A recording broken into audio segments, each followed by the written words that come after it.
দর্শক, এই পর্যায়ে জানিয়ে দিচ্ছি আজকের সংবাদপত্রের গুরুত্বপূর্ণ শিরোনাম।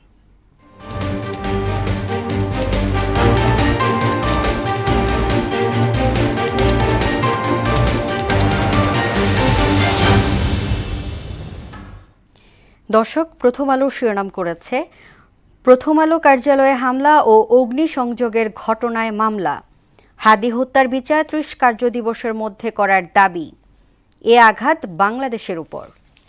দৈনিক ইত্তেফাক শিরোনাম করেছে, এই অপশক্তিকে রুখতে হবে, নির্বাচনে কোনো ভয় ও বাধা থাকবে না, প্রধান উপদেষ্টা।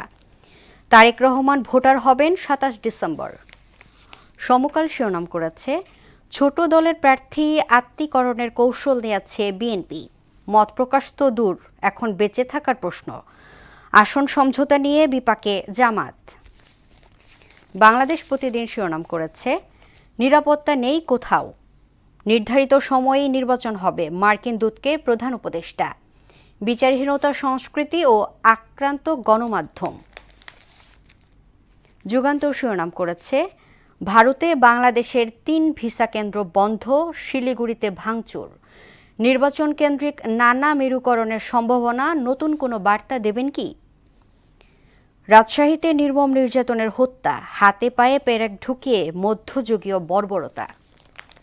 এবং সর্বশেষ দ্য ডেইলি স্টার শিরোনাম করেছে, unit against move to stair instability derail the vote, Bangladesh missions health service in Delhi, Agartala.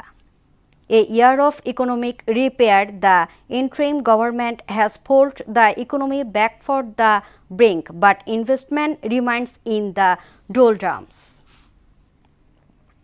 এই ছিল সংবাদপত্রের গুরুত্বপূর্ণ শিরোনাম।